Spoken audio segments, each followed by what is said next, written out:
Hi, this is Jill from Fabric Garden, and today I wanted to talk about one of the most neglected steps in the quilt making process, and that's putting a label on the back of your quilt.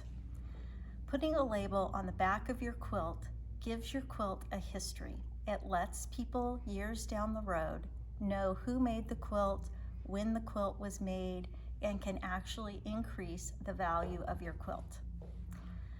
The label you put on your quilt, the sky is the limit. It can be anything as simple as store-bought labels, which come in all sorts of shapes and sizes, from little tiny to big.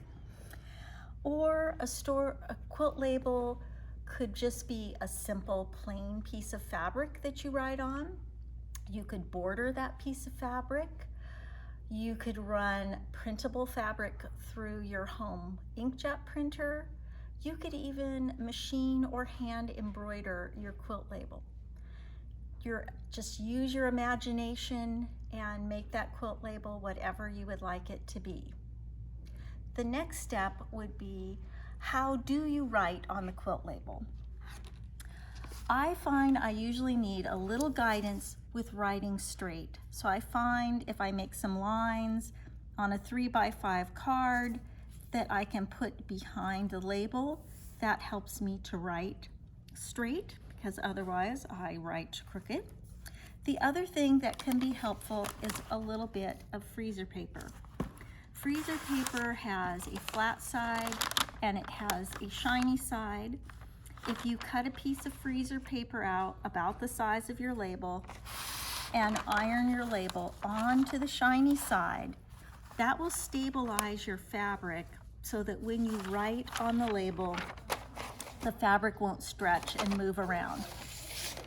For the actual writing, I like to use a micron Pigma pen. I find the size 05 is the perfect size for writing. And I usually use just plain black, but microns do come in many colors, so you could write in whichever color that you like.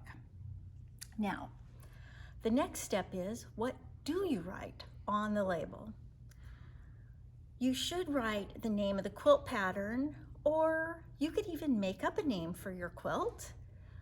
You should write the names of whoever was involved in making the quilt, yourself, maybe the name of your long arm quilter if you used one, or anyone else if it was a group project, everyone's name. You should include the date it was made, the city and state where it was made, and you might even want to say why it was made. Was it made as a birthday gift, an anniversary gift, a wedding gift? You can really put any pertinent information on the back of that label. Once the label is done, you'll just need to turn it under around the outside edges, and you can hand sew it down to the back of your quilt. Another option is you can put the label on your quilt before you quilt it and actually quilt the label down. So make sure you take a moment and make a label for your quilt. Do that last step in the quilting process, and you will be glad that you did, and your family years down the road will be glad to know that you made that quilt specially for them.